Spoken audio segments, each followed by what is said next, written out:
I would like to invite to the podium Stephen H. Kropp, the Consul ad honorem of Guatemala. Stephen.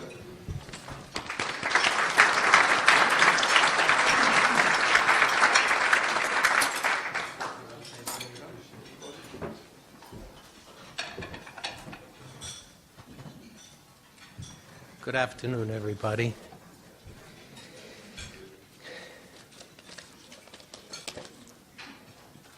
On this most auspicious occasion, it is a privilege and a pleasure to attend the luncheon in honor of the Excellency, the Vice President, Dr. Rafael Espada. Un gran señor, un gran doctor, un gran humanitario. I would like to seize this moment as Consul ad honorem of Guatemala to present a testimonial of his visit to Charlotte and take pleasure in reading to the assembled what we have penned for this occasion.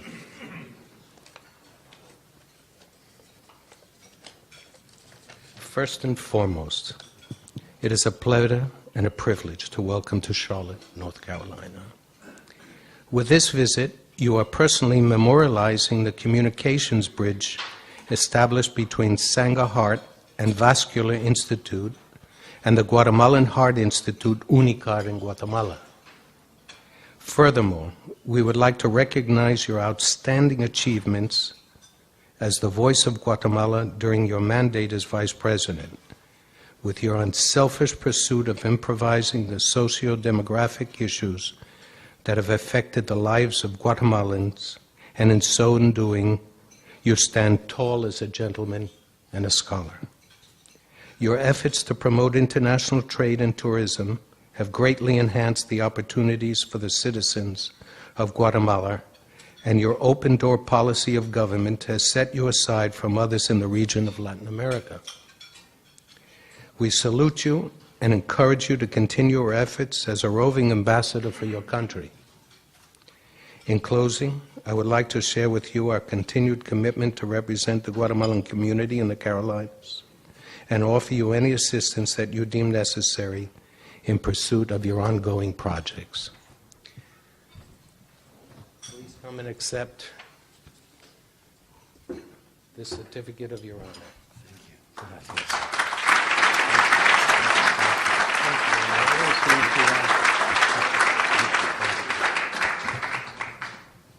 I would like to tell you how honored I am to be here with you today.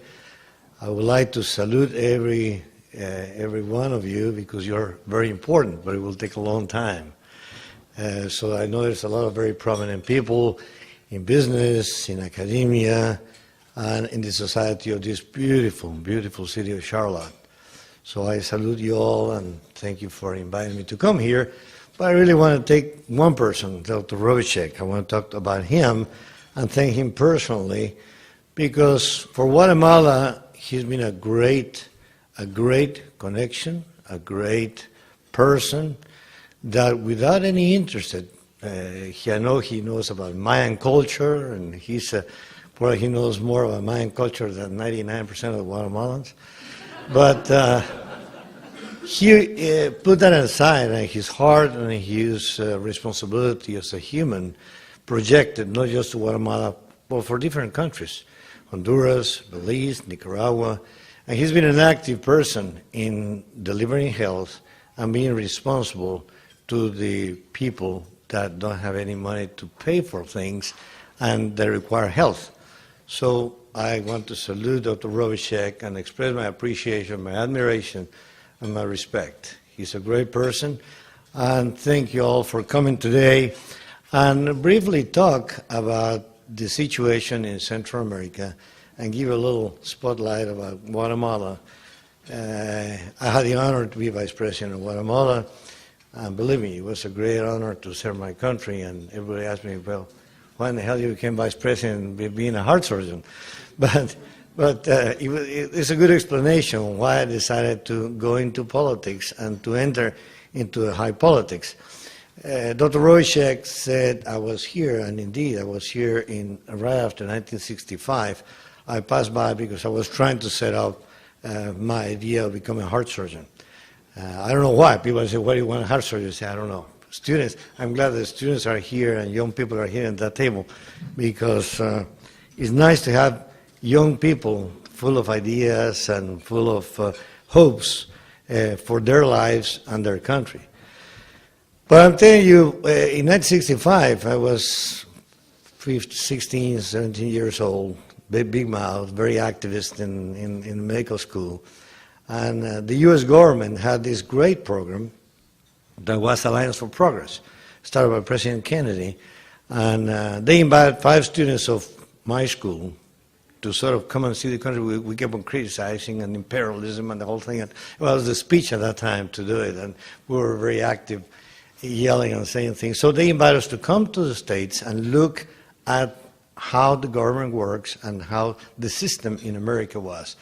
I'd never been in the States before 1965, so for me it was great. The only thing is that, let me tell you, 3 things that happened very nicely. I went to, our entrance at that time was New Orleans. There was no flight to Houston. We came to New Orleans with a Pan Am flight that came at midnight to New Orleans. And the students from LSU came and picked us up. And they said, well, you're a little hungry. I said, well, let's take you to a place to have something to eat. And they took us to the Playboy Club in New Orleans. I said, well, welcome to America. We said, that was a great speech. So the next day we went to Dr. Oxner. And he said, where did you go last night? I said, well, I want to tell you, sir, well, America's great, I'll tell you. And then the next flight was to Indianapolis, because everything was sponsored by Eli Lilly, that had a base in Indiana. So it was the first time I saw snow, because it was in January, at the end of January. And I never saw snow in my life, so I went to Indianapolis and we saw snow. Went to the Speedway, was full of snow. But then the next one was to Buffalo, New York, because that's where Kodak was. And of course, that was freezing cold. I said, oh my God. I mean, we came from the hot New Orleans all the way up to Buffalo, New York. But then we went to Washington, and I had the pleasure and the honor, because they sent us to different senators. But I was lucky enough that I was sent to Office 205, that was the office of Robert Kennedy. And it was one of the best experiences I ever had in my life. I had the opportunity to work with him very close as an intern. Of course, very close to me. For him, probably was just an extra guy that was there. But for me, it was great to be with him for 8 months in his office in Congress. I was the one, probably for the young generation, they don't know about the mimeographs, but I was in charge of the mimeograph machine. And I had to make copies all day long. That was my job, to make copies and copies and copies for all the senators of the things that they were saying. But I don't want to take too long, but I want to tell you that that was my first experience in the United States and an inspiration for me to go into government, because then, and that's the reason I didn't come to Charlotte, and I told Dr. Robichek why I didn't come here and went to Houston. Because at the end, in the last week, Bobby Kennedy asked me, I said, what are you going to do? I said, well, I'm going to do heart surgery. I said, where are you going to go? I'm looking at different places. I look at Dr. Robichek's program. I look at different places. But I was impressed of Houston because Dr. LeBake used to be in all the magazines. It wasn't Look magazine, that big, huge magazine, and he was always in all the magazines. And he said, well, I know Mike very well, so let me give him a call. So he called Mike LeBake and told him that I was an intern that wanted to do heart surgery. Of course, I guess Dr. Baker got impressed that Bobby Kennedy told him, so he probably thought I was a big shot. But anyway, I went to Houston to have an interview, and they sent me this blue limousine. And I was just a medical student. I was 17, 18 years old.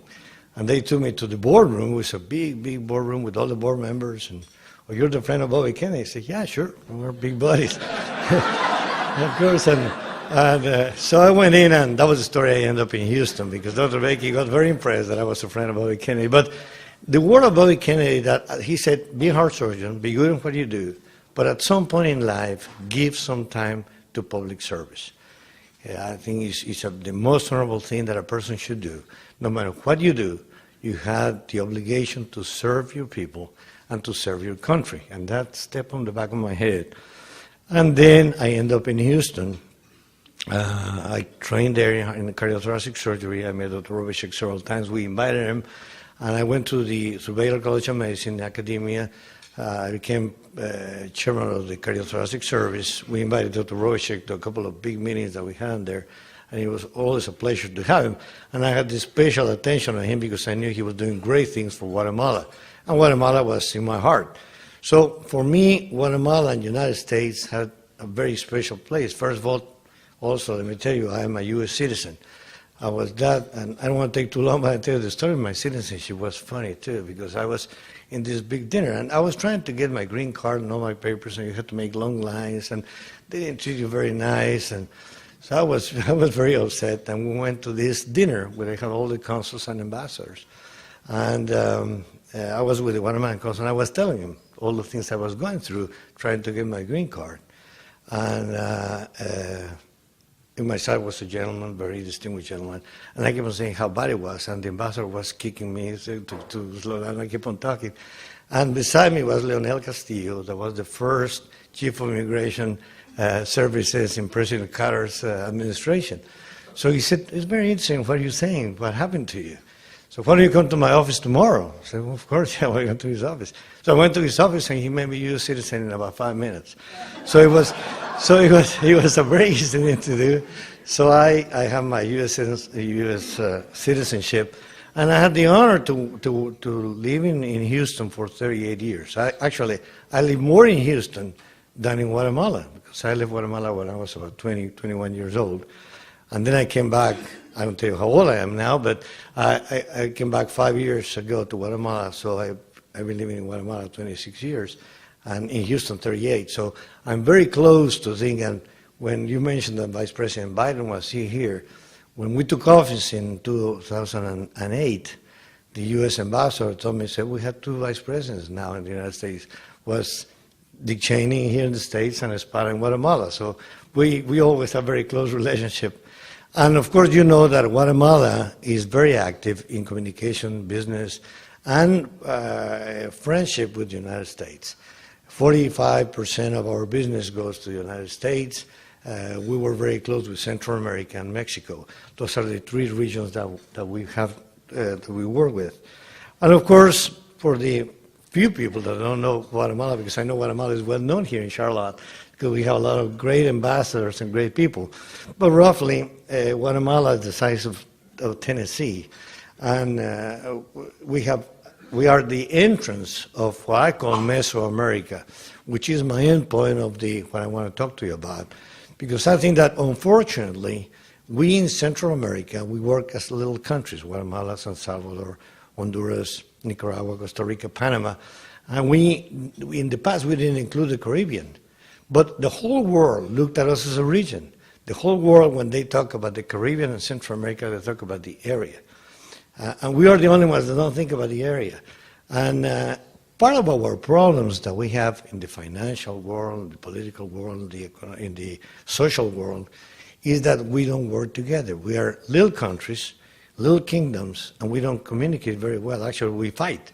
We even fight for soccer. Salvador and Honduras start kind of a war for a soccer game. So instead of working together, we work very, very individually.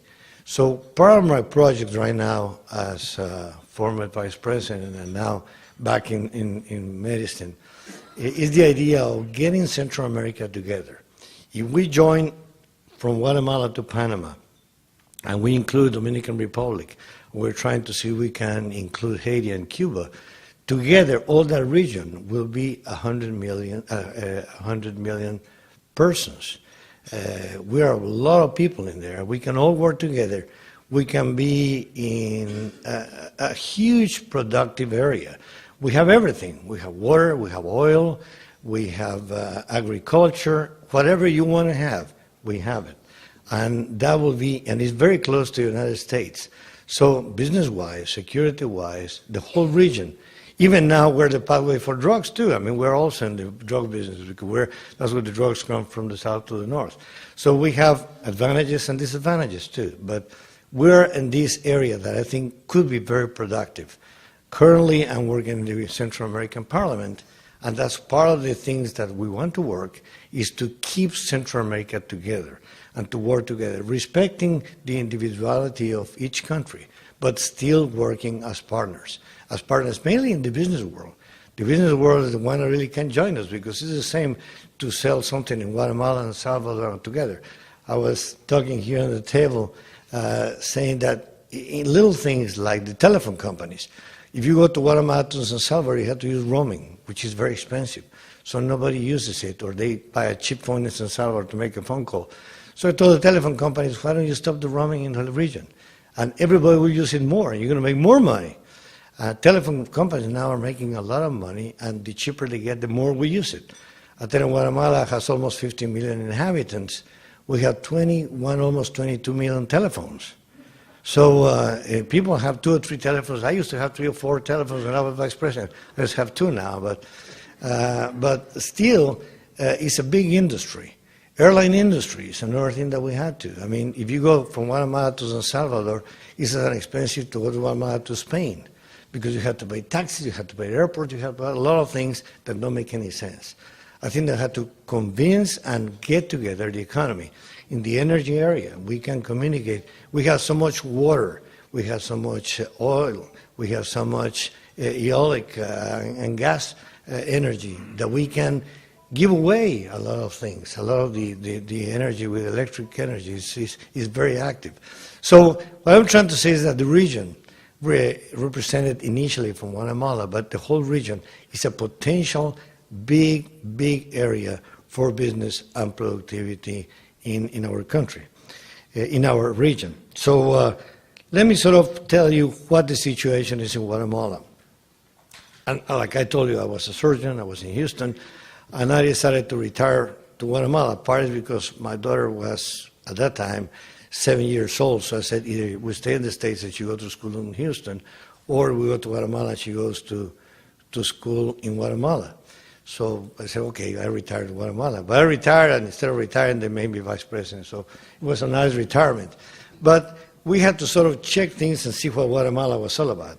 Currently, Guatemala is almost 15 million inhabitants. Most of the people live in the rural areas. But as any other country, people are moving from the countryside to the cities. That's a movement all over the world, even in this country. People don't like to live in farms anymore.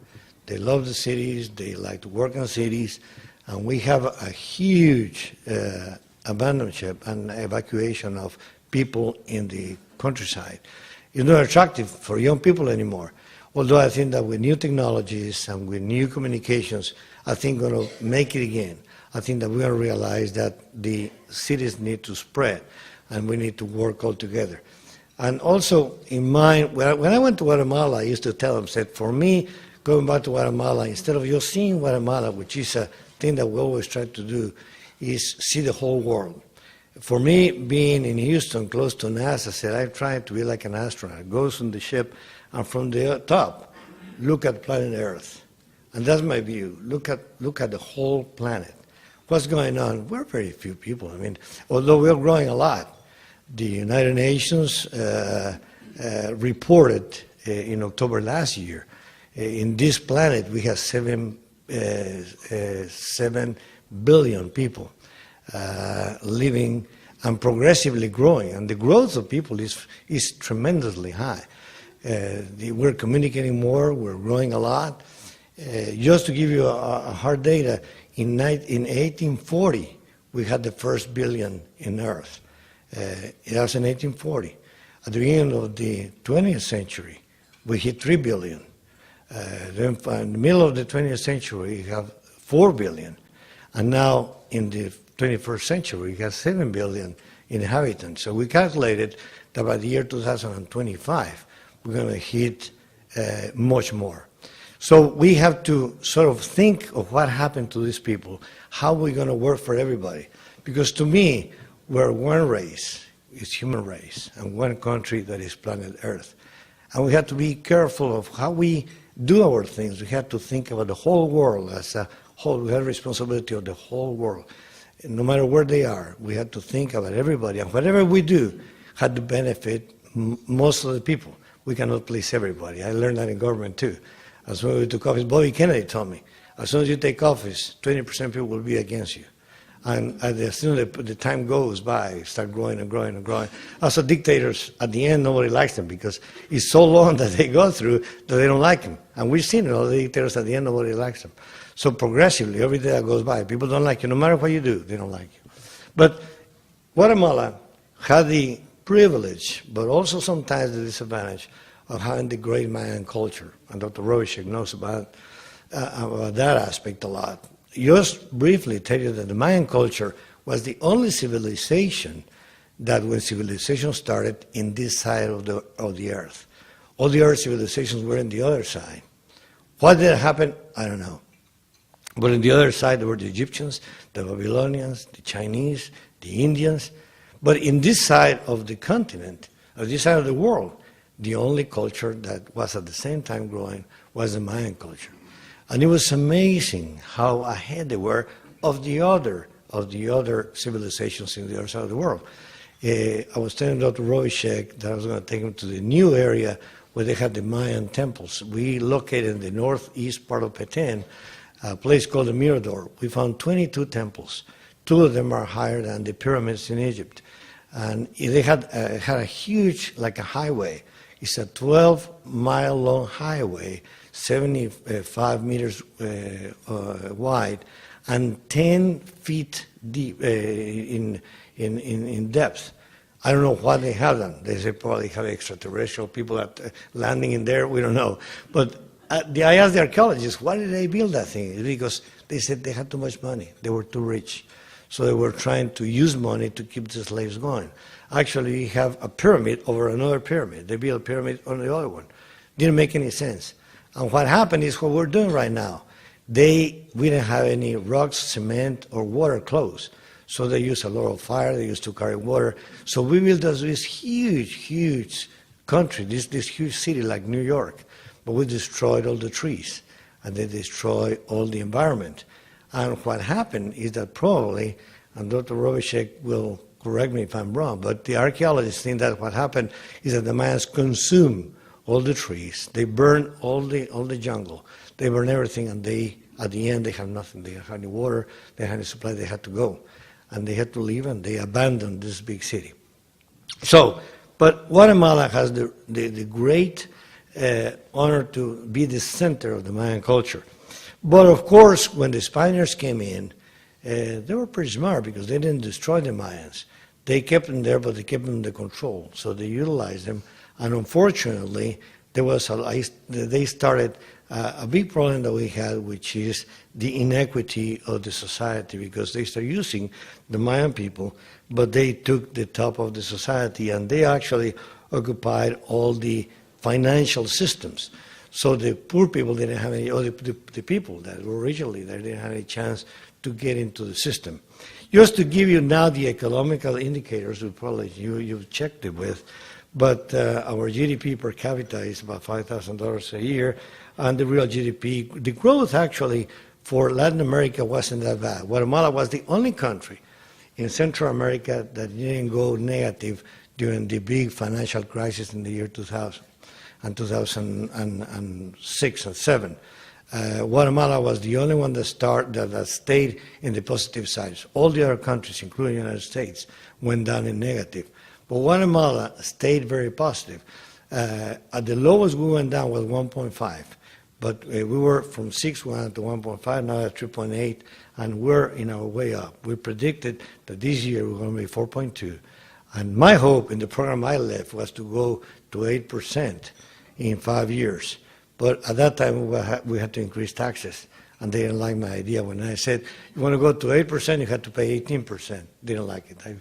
Actually, they have a very funny cartoon for Christmas that I was giving taxes to the people. But saying that, it's a very complicated financial world, but I think Guatemala is in the right way. First of all, because I think we have a very strong banking system.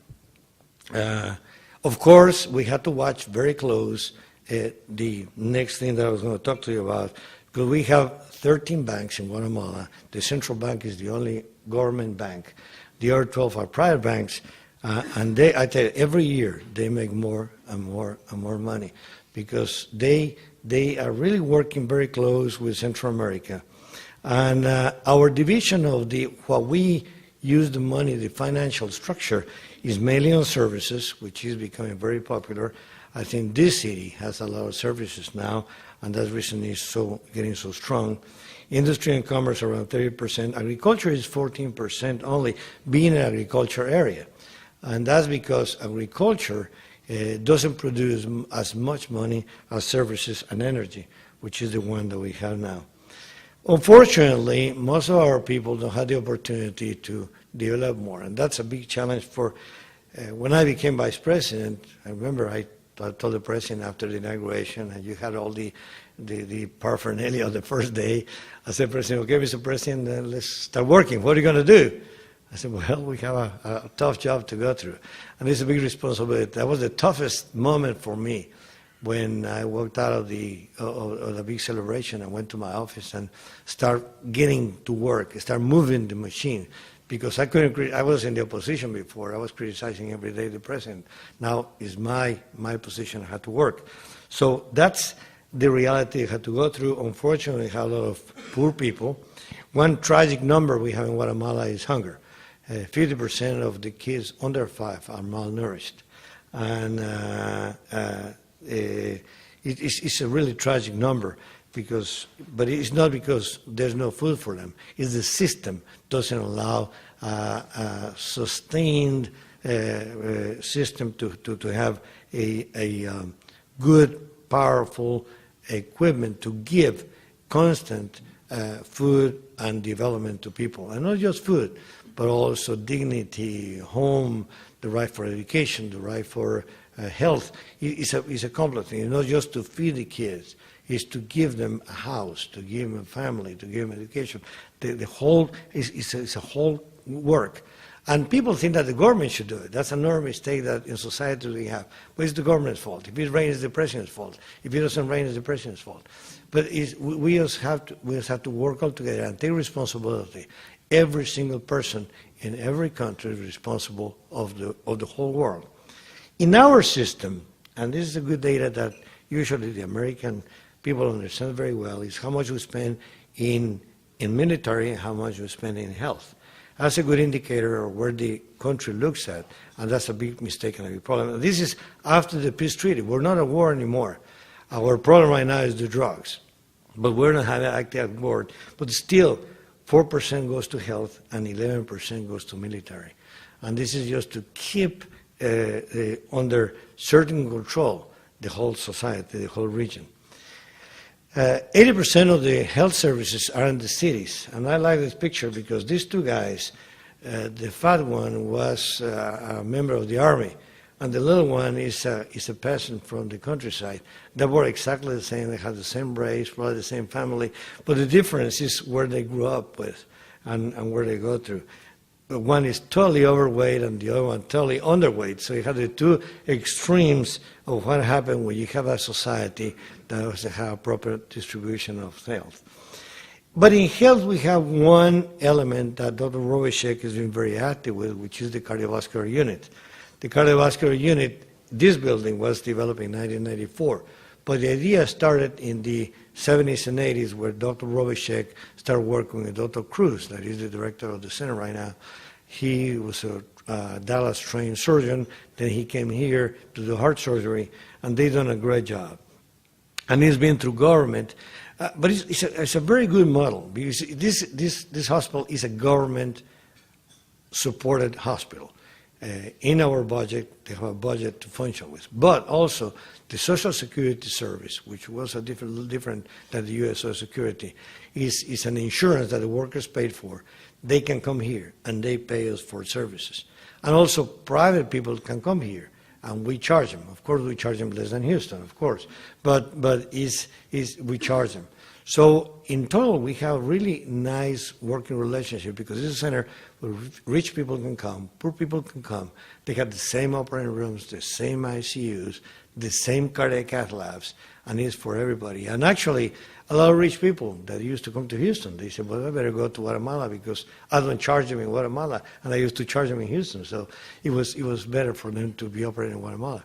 But it's a government-supported system, but has to grow more to be more effective because they have limitations. But this building was finished in 2002, 2003, but the system started developing in 1994, and of course Dr. Robichek has been constantly helping us. Currently we have 2 cardiac cath labs, 25 ICU beds, 10 ICU beds for pediatrics, and 3 cardiac caths for children.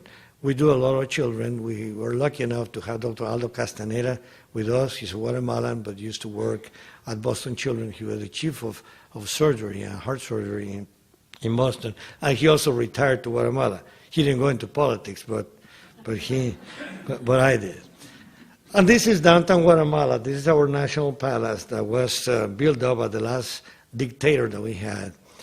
Dictators always do that. They always put palaces and things and mansions. And it's one of the few good things that I think they do, because this is a beautiful place. This is an architectural piece that is great. And there's about 20 buildings that he did that, in spite of the criticism of being dictators, and they were terrible in the way they function, but they at least they put the money there and they did this beautiful. Of course, now we couldn't do a thing like this. It was finished in 1943. The cost was $1 million. Right now, it will take probably $1,000 million to build something like that. It's a beautiful building, and behind it is the offices of the president and vice presidents. This is when I became vice president. This is the day that we were having the applauses, the whole thing, and then we had to work the next day.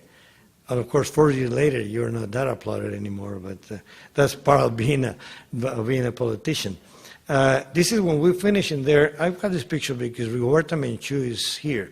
This Indian woman was a Nobel Peace Prize, and is really a very profound person, and he's been working very actively with us in developing some more just system to the Indian people.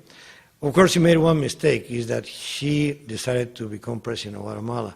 And when you enter into politics again, they don't like you anymore. So they used to love her, and then when she became candidate, people started not liking her. But that's why I said you shouldn't be into politics, because she was a Nobel Peace Prize. That's what she is. But she's a great hero. Behind her is my daughter. That's the oldest daughter right now. Is in L.A. Now, of course, being a doctor, one of my missions was to visit hospitals. This is the Central Hospital in Guatemala. Our work with the U.S. ambassador was very close. We went to 3 U.S. ambassadors during my 4 years. This is the first one. He was very active. Of course, the military people were very active because we were very worried about the integrity of the region. With the drug trafficking, the organized crime, we had a big problem, and we had to work very close. We're still discussing what we should do. There's discussion about legalizing things or not legalizing things. My view on that one is that we couldn't put a white flag to the drug dealers. We just had to work. We just had to have different things to do. And later on, I may tell you a lot that we put in. I tried to go and visit different hospitals. This guy was the Vice Minister of Health. Now he works with me in the medical school now. We retired from government now. I'm the Dean of the medical school, and he's one of my workers. This is in our office work. And on the weekends, I try to be with people. So I used to do some jogging from my house to the National Palace, and that was a nice activity. Of course, I was criticized because I love motorcycles. And on the weekends, I used to ride a motorcycle. Of course, that's pretty safe because I was escorted everywhere. But a lot of people, the press criticized me that I was being irresponsible. But I've been riding motorcycles for 40 years. Thank God I never had an accident. But one of these days in May, but I hope it won't be too bad. But here is, then I have 4 challenges. When I started looking at the country, I started looking at our indicators. Being in academia, being a surgeon, I like to see numbers and see what's going on. And I started looking at the numbers of Guatemala while we were judged badly in the whole world, and the old system was saying you were doing things in a bad way. So I visited 17 agencies throughout the whole world that qualified the countries. That enters UNESCO, Freedom House, Global Financial Integrity, all these NGOs and systems which the U.S. government takes very seriously. And the U.S. government had it was a very good thing that they did too. President Bush, at that time, they started looking at all the aid that went to Latin America that was totally wasted. So they decided to run the numbers, like I did, and they saw the effectivity of the countries to use the money that was given by the taxpayers of the United States. And me being a taxpayer, I was worried about it too, because I want to know where the money goes to. So they decided to give money to the countries that filled up certain requirements in finances, in human rights, and in political activities. And Guatemala failed them all. San Salvador passed it, and they gave them a lot of money. Of course, they sent troops to Iraq too, which was a big plus. We didn't send troops, so San Salvador got a lot of money, Honduras got money, Nicaragua had money. Costa Rica didn't have too much, but they had aid through other things. But Guatemala was not taken. So I was intrigued why Guatemala never got any aid, direct aid to the system. So I visited all these areas, and Global Financial Integrity told me, said, Dr. Espada, I'm sorry you're vice president and your country is beautiful, but let me tell you the 4 things that you have to work with, which is these 4 things. This is the worst things that you have, and this is what is affecting the productivity of your country. Corruption, tax evasion, money laundering, and violence. Corruption is unfortunately a thing that the whole world has. Tax evasion, I mean, nobody likes to pay taxes, but at the end you had to pay it because you had to contribute in the growth of a city. It's your responsibility. Our country don't have too many taxes, and we discovered that all the exports of Guatemala did tax evasion. We were missing about $1,500 million a year on taxes that we didn't collect. Of course, they didn't like it when I came back and told them those numbers. The money laundering is a big problem. As you know, it's the 3rd industry of the world. After oil and stock exchange, money laundering is the 3rd industry. Unfortunately, it supports a lot of the systems in the whole world. And that's a big problem for everybody that's in business. Because around you have to be watching money laundering because it's very active. And it's a bad thing that we all have to together work it out and try to go through and change our economics to stop money laundering because it's affecting the long-term systems in the economy of the whole world. So I said, what I'm going to do now? I mean, I know I have all this information. What should I do? So I decided to open an office on transparency. The word transparency was kind of getting very popular everywhere. And it's a concept. It's not a word. It's a concept of doing things in a clean and open way so everybody knows. And if they approve it, fine. But if they don't approve it, don't do it. So we created in the vice presidential office, the Office of Transparency. And the first thing I found out is that we didn't have information. The information was totally destroyed. Actually, the past vice president, the one before me, I try not to say bad things about the past, but when I went to my office, I have 0 information of everything. My computers were empty. So I called him and said, what happened? I said, well, at least I gave you the computers. You didn't have to know that. So there was no information in government at all. That was a bad thing. So we passed a law real quick. Unfortunate for the country, but fortunate for me, there was a problem in Congress. They missed $82 million that they didn't know what happened in Congress. Something happened, $82 million went away. So I said, that's because you didn't have information. So I pushed it. I made him feel so guilty that I pushed the Free Information Act, and now it's mandatory by the Constitution that everybody in government has to inform daily, constantly, electronically, and in archives what's going on in the different offices. That including also the municipal governments. But in the 3 bodies of the government, we have Free Information Act. Of course, I wasn't very popular those days, but I think that was a good thing to do. Then we found that you have archives. So everybody decided to collect the information the way they wanted to.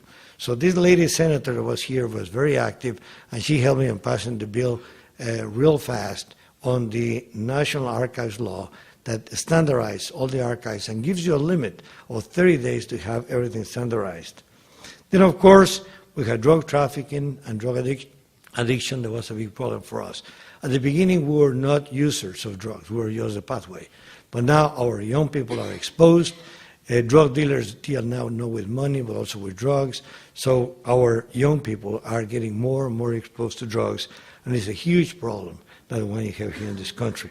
Then we regulate transparency. Transparency, there was no regulation by law. So we went to Congress and made a regulation. Then we made an observatory of public expenses. So I asked the private sector to get together and create a council to check where we were spending money. Because I was thinking in increasing taxes. And people said, I don't want to pay any taxes because the government steals money all the time. So I talked to private enterprise to have this council to look at every expense we had in government. And them, that were not part of the government, check and see how effective we were. Even the controller of the expenses of the country, they used to say, okay, you use the money, but the quality, the type of controlling was perfect. Then we decided to pre-qualify the contractors too, because we had a lot of bribes and funny business.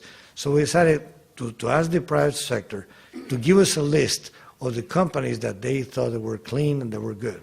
So we pre-qualify the contractors, and we only work with these people. So we selected as much as we could all the contracting. I was talking to you about the project cost. And money laundering is in two areas.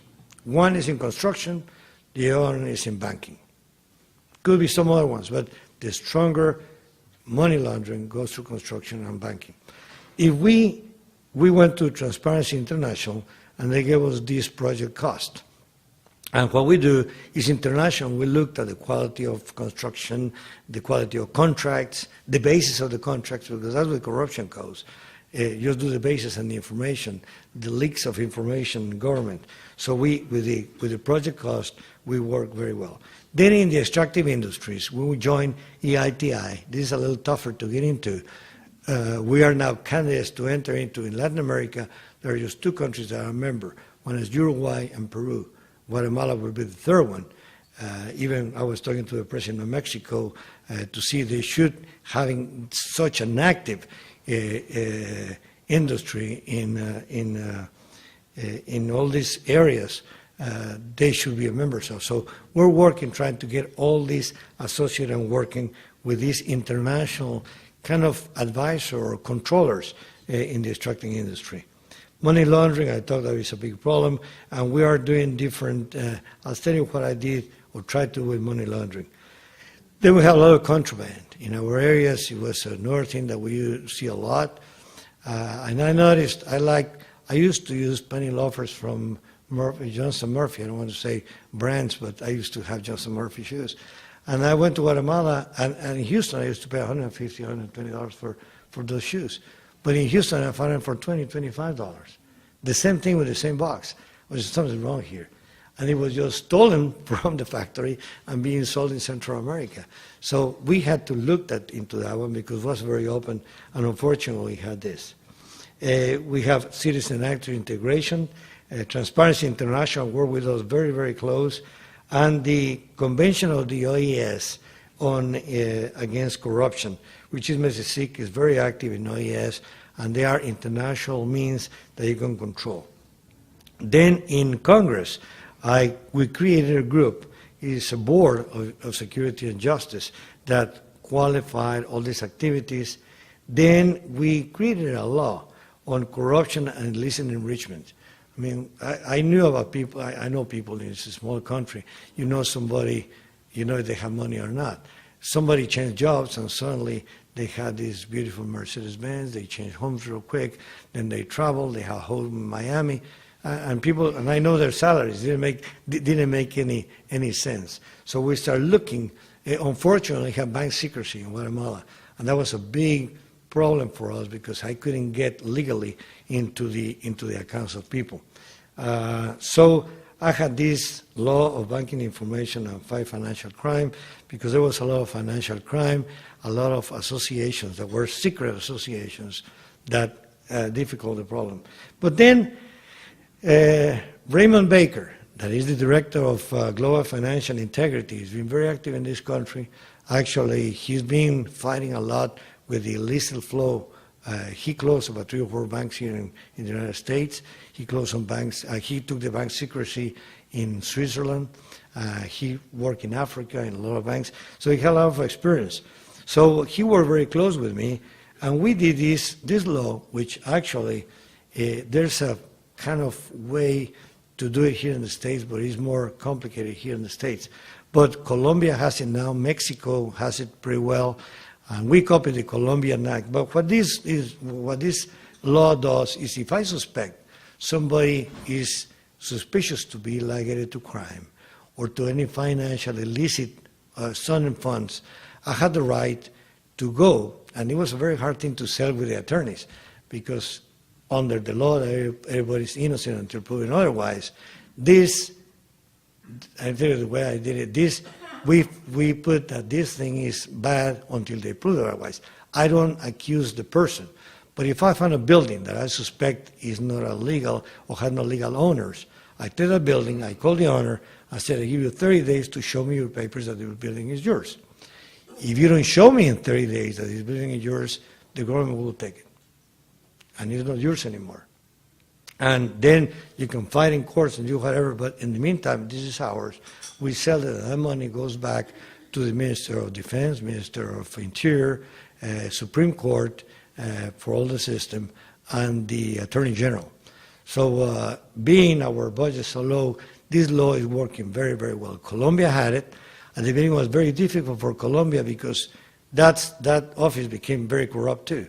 So it was just they were recycling all the other things they got. But now they had it pretty well organized, and we're working very close with the Colombian government, and we're working this situation that is very, very good. Because if I suspect somebody has something that is illegal, or they doesn't know, I just take it. And if they show me a receipt, it's theirs, and I give them back to them. We don't mess anymore. But we found a lot of things, building homes. Sometimes it's a problem. We had hotel chains, we have casinos that are totally illegal. So now the government can take it, sell it, make money, and then they can change it. This is the forfeiture law and disposal of various shares.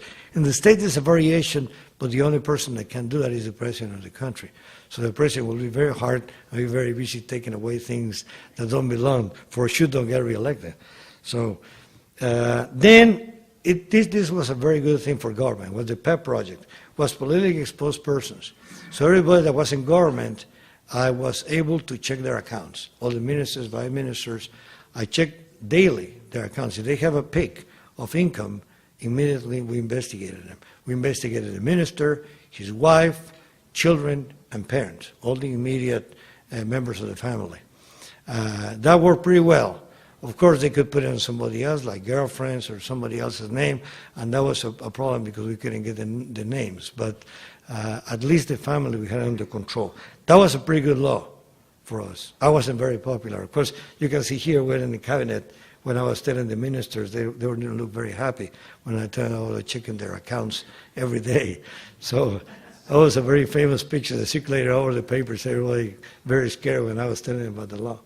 But so transparency is a project. That is a project that has to go 24 hours a day, 7 days a week, 365 days a year. And I always said, we put our heads together and we have beautiful things. We have here Tikal, it's a great part of Guatemala. We have Antigua, for the people that didn't visit Antigua, they should go. It's a beautiful city. It's a beautiful colonial city.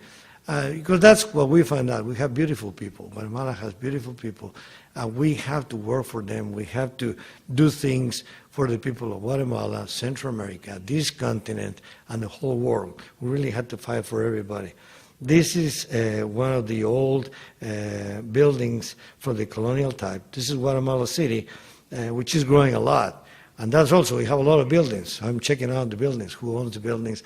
I made a list of all the buildings. I started checking out who they belong to. So fortunately, they changed vice president real quick because they didn't like when I started checking who was owning all these buildings in Guatemala.